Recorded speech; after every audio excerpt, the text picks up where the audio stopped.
Bonjour et bienvenue dans cette nouvelle édition de Passe Info.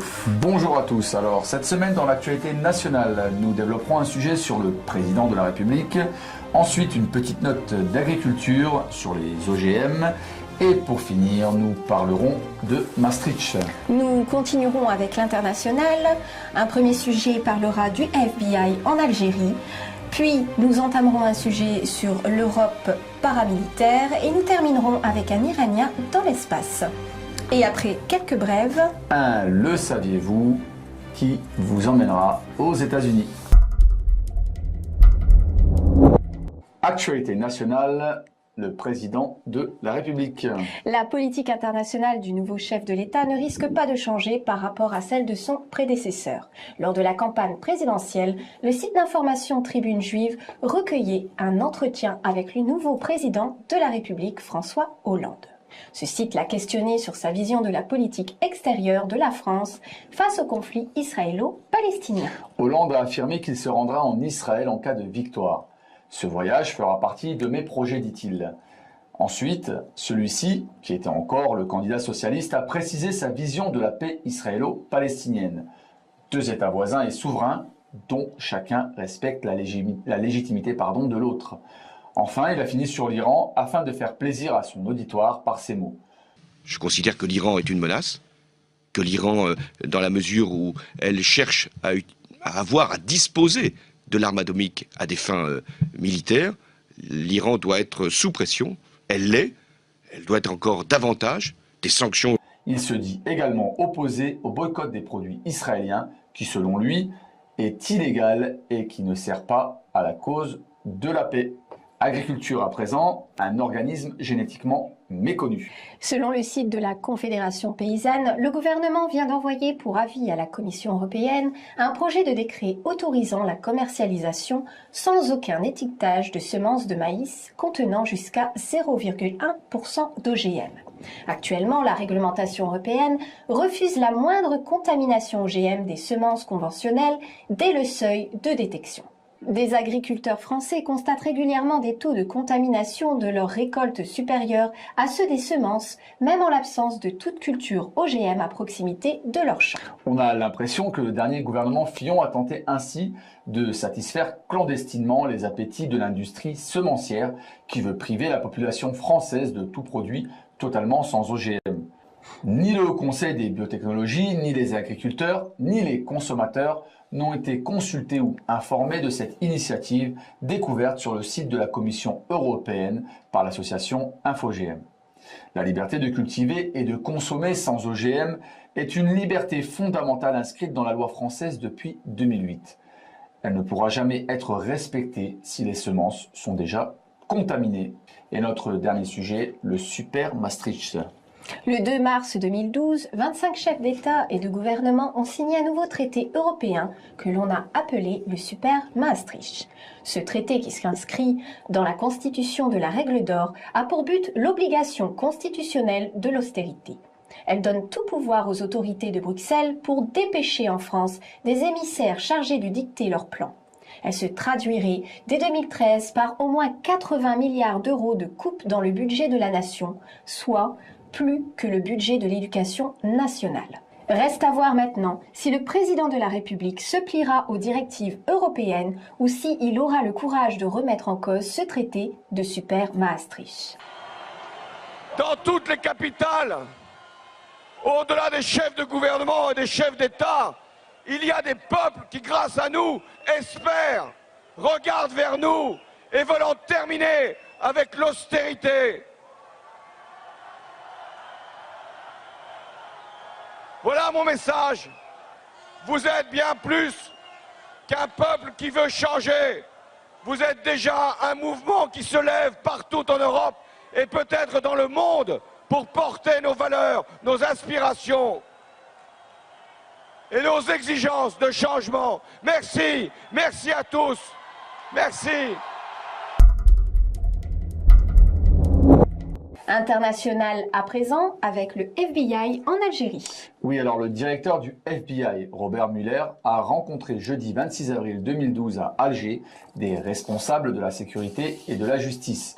L'objectif de cette visite était de discuter des questions d'intérêt commun et des moyens de renforcer davantage les efforts conjoints de lutte collective contre la criminalité et les menaces de sécurité, selon un communiqué de l'ambassade des États-Unis à Alger. Cette visite a lieu en pleine crise au Mali. À l'issue d'un sommet extraordinaire à Abidjan, les chefs d'État de la communauté économique des États de l'Afrique de l'Ouest, encouragés par la France, ont annoncé le déploiement immédiat d'une force régionale au Mali.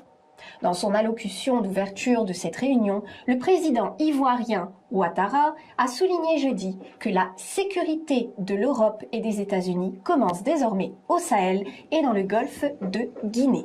La nouvelle situation de crise politique qui prévaut en Guinée-Bissau, avec cet énième coup d'État militaire survenu le 12 avril 2012, nécessite, vous en conviendrez, un examen approfondi de la situation sécuritaire et politique de ce pays. Revenons en Europe à présent. Oui, alors une troupe paramilitaire, force de gendarmerie européenne, a été créée pour prévenir certaines crises, troubles, révoltes et grandes manifestations. Ce conseil, sous forme de comité interministériel composé des ministres de la Défense et de la Sécurité des pays membres de l'Union européenne, décidera de la stratégie d'intervention.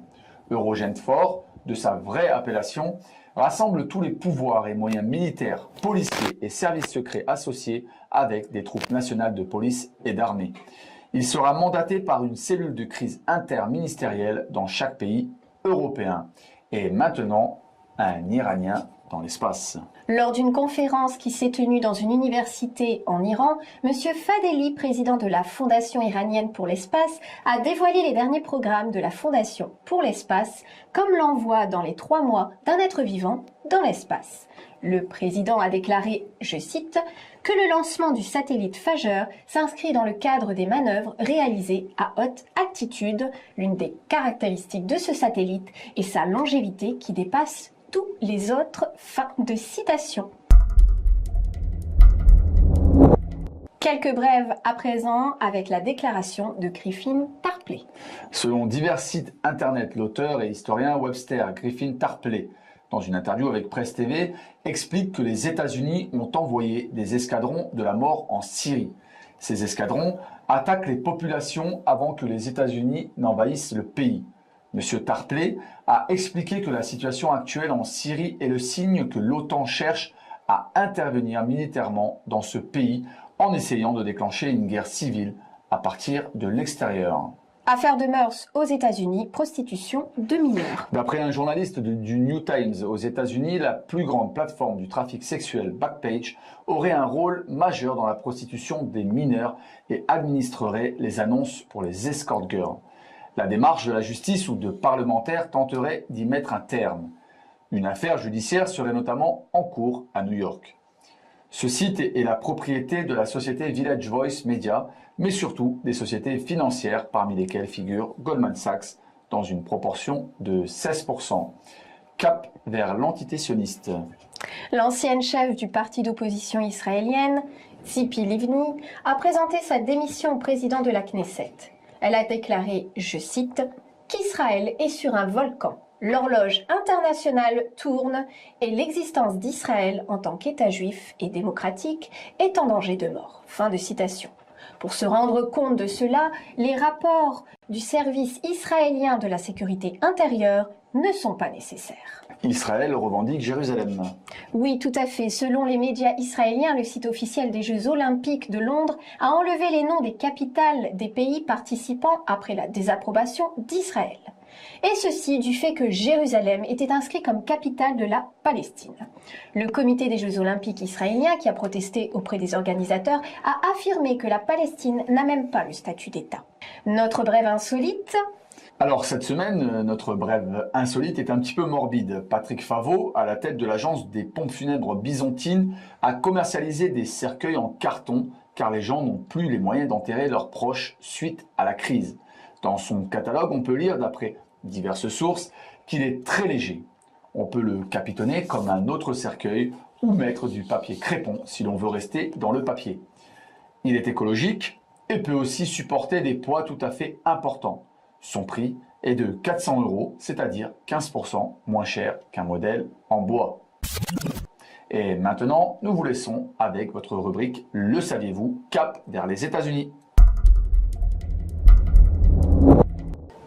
Bonjour à toutes et à tous et bienvenue dans votre rubrique hebdomadaire Le saviez-vous. Il y a tout juste 20 ans, une affaire judiciaire allait avoir un impact considérable pour la ville de Los Angeles. Pour le saviez-vous de cette semaine, il nous a semblé intéressant de revenir sur ce fait divers américain pour voir comment les choses ont évolué dans le pays de l'oncle Sam. Le 3 mai 91, Rodney King devient la victime d'une violence policière la plus célèbre des États-Unis. Ce noir américain, aujourd'hui âgé de 47 ans, a tourné la page de l'événement qui a changé le cours de sa vie. Roué de coups par des agents de police qui l'avaient arrêté pour excès de vitesse, King devint l'emblème des pires émeutes raciales de l'histoire des États-Unis. Son passage à tabac, filmé par un passant, et les réactions qu'il a suscitées ont laissé des traces profondes encore visibles aujourd'hui. Les 4 agents filmés en train de tabasser King seront déclarés non coupables. La nouvelle de l'acquittement des policiers déclenche les émeutes d'avril 1992, qui coûtèrent la vie à plus de 50 personnes et causèrent plus d'1 milliard de dollars de dégâts à la ville de Los Angeles. Cette affaire a fait de King l'emblème même de la violence policière et du racisme anti-noir américain. La victime vient de finir l'écriture de ses mémoires. 20 ans après, il se dit toujours déçu par l'état des relations entre les communautés. Les caméras sont partout maintenant. C'est bien qu'ils aient commencé à en mettre dans certaines voitures de contrôle. Parce qu'à mon époque, les gens comme moi se faisaient frapper par les flics. Ça continue encore, mais plus autant, parce qu'il y a des caméras. Pour lui, la récente mort de Trayvon Martin n'est qu'une preuve supplémentaire des souffrances et du traumatisme que connaissent les jeunes afro-américains. Explosion de violence hier dans les rues d'Oakland, en banlieue de San Francisco. Des manifestants s'en prennent aux voitures de la police. Ils sont venus exprimer leur colère après la mort d'un jeune homme noir de 22 ans, Oscar Grant, abattu dans le métro par un policier le jour du Nouvel An. Sur cette vidéo tournée par un passager, on voit à quai un groupe de jeunes interpellés par des policiers auxquels on avait signalé une bagarre. Parmi eux, Oscar Grant. Il est plaqué et maintenu au sol, ventre à terre, par un officier. Plusieurs passagers protestent. « Laissez-le partir », crient certains. Puis un policier se redresse, pistolet au poing. Il vient d'abattre le jeune homme d'une balle dans le dos. Nous voyons bien que 20 ans après les émeutes de Los Angeles, les États-Unis continuent à occulter un de ces malaises les plus profonds, son rapport envers les minorités et notamment la communauté afro-américaine. Cette communauté est, avec les Amérindiens, la plus pauvre et la plus délaissée du pays. Cette pauvreté s'est manifestée aux yeux de toute la planète après le cyclone Katrina. Elle se manifeste aussi avec tous les problèmes sociaux, le non-accès aux soins et les problèmes de criminalité dont ils sont les plus vulnérables. Les gens meurent, il y a des gens qui sont en train de mourir là-bas. Les bébés meurent, il y a une vieille dame qui est morte dans sa chaise. Nous crevons de faim. Mon bébé a 3 semaines. Comment un bébé de 3 semaines peut survivre ici? Il n'y a pas de lait, pas d'eau. Aujourd'hui encore, la première démocratie du monde arrive à cacher le sort de ces minorités. Elle nous conte les combats de Martin Luther King ou de Rosa Parks et les droits civiques qu'elle a fini par accorder à sa population afro-américaine. Enfin, le dernier tour de passe-passe de la magie américaine, l'accession au trône de la Maison-Blanche par un président noir. Celui-ci a peut-être accompli son rêve, mais il continue de craindre, avec ceux qui l'entourent, l'étincelle qui embrasera, comme il y a 20 ans, les rues de Los Angeles. Merci à tous d'avoir suivi cette édition de Passe l'Info. Merci à la rédaction ainsi qu'à la réalisation. Merci à tous. Nous vous laissons avec votre rubrique Vox Populi. À la semaine prochaine. Et surtout, n'oubliez pas, Passez l'info. You have to read the history of slavery to understand this. There were 2 kinds of Negroes. There was that old house Negro and the field Negro. And the house Negro always looked out for his master. When the field Negroes got too much out of line, he held them back in check. He put them back on the plantation. The house Negro could afford to do that because he lived better than the field Negro. He ate better, he dressed better, and he lived in a better house. He lived right up next to his master in the attic or the basement. He ate the same food his master ate and wore his same clothes. And he could talk just like his master. Good diction. And he loved his master more than his master loved himself. That's why he didn't want his master hurt. If the master got sick, he'd say, "What's the matter, boss? We sick?" When the master's house caught a fire, he'd try and put the fire out. He didn't want his master's house burned. He never wanted his master's property threatened. And he was more defensive of it than the master was. That was the house Negro. But then you had some field Negroes who lived in huts, had nothing to lose. They wore the worst kind of clothes, they ate the worst food, and they caught hell. They felt the sting of the lash. They hated their master. Oh, yes, they did. If the master got sick, they prayed that the master died. If the master's house caught a fire, they prayed for a strong wind to come along. This was the difference between the two. And today you still have house Negroes and field Negroes. Yeah. I'm a field Negro.